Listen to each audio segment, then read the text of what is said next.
Magandang araw mga idol. Kian Gonzalez and welcome back to my YouTube channel. So, medyo matagal tayong walang vlog. Gawa nung busy sa shop. Tapos, madaming nasikaso. Yung kadugtong ng ating compressor na kinuha, na palalagyan natin ng yung tawag doon, radiator na maliit pang motor. Ito na. Bali na patapos na natin. Ayan. Ito na yung ating compressor.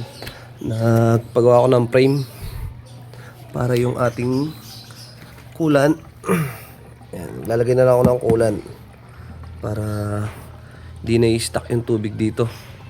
Nagkaka umido sa katagalan kasi di naman tayo laging nagkakarga ng compressor. So, ngayon kulan, at least kahit ilang linggo, ilang buwan hindi siya masisira yung tubig. Ayan, ganyan yung ating setup nya. Dito yung papasok. Ayan, sa ating compressor. Ayan. Tapos, iikot siya doon. Hanggang dito. Papasok naman sa ating radiator.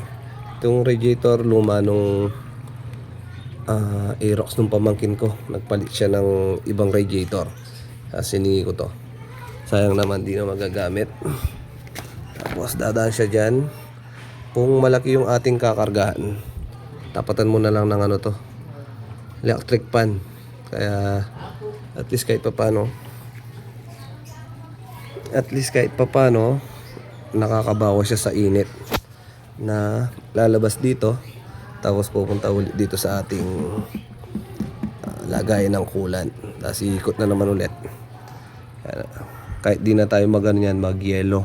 Kung sa airgun lang naman natin gagamitin. Madalang lang sa scuba tank. Kasi wala na tayong scuba tank.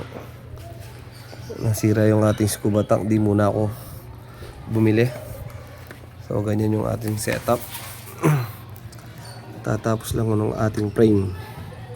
Ayan, ngayon ko lang nakasikaso. Tagal na. Halos 6 months o 5 months. Ngayon pala magagamit yung ating pinarepair na toxing dual cylinder. Hindi pa siya na change oil. Magpapalit din tayo ng langis. Tatry muna natin. So ngayon yung unang setup nya. Goods naman. Ayun yung tubig. Tapos kakarga tayo ng ayan. Tatry natin sa PCP ni Boss Reggie. Try natin. Meron na laman na yan. Nagkarga na ako. Tutuloy ko na lang. Meron siya kargang 1.5. Tutuloy na lang natin.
Yun, all goods naman. Ilang segundo lang. Nakapag 2-3. Hindi, alas 2-5 na din. Yan o. All goods na goods. Yung ating compressor na pinalagyan natin ng radiator. Hindi siya ganun umiinit. Bagay, ilang segundo lang naman yun eh.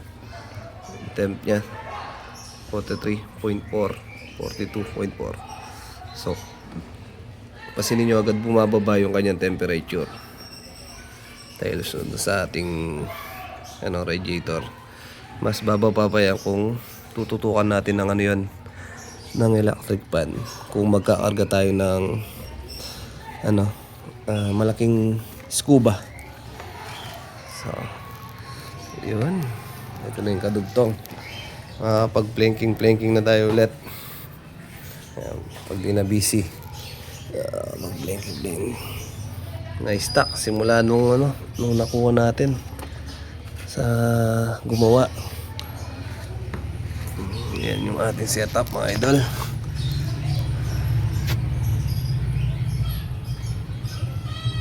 All goods naman. Tapos bumili pa nga ako ng coolant na 5 liters. Yan yung nilagay ko. Bali isang 5 liters na gamit ko.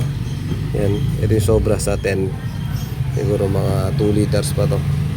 Mahigit. Hindi ko na ganong pinuno. Kalahati ng ating lagayan. Yun, goods naman, goods.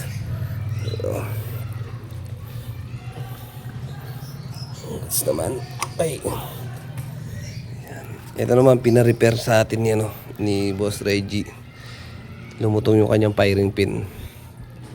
Nagpagawa tayo ng bagong firing pin. Tapos, nesting natin yung ating bagong gawang compressor.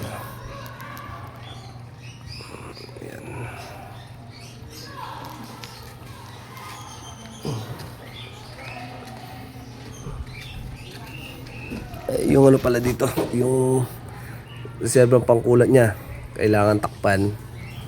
Ayan, kasi pag wala yan, lumalabas dito yung kulan. So, tinakpan ko na lang para dire-diretso na papunta dun sa ating kulan ulit. Goods na, goods.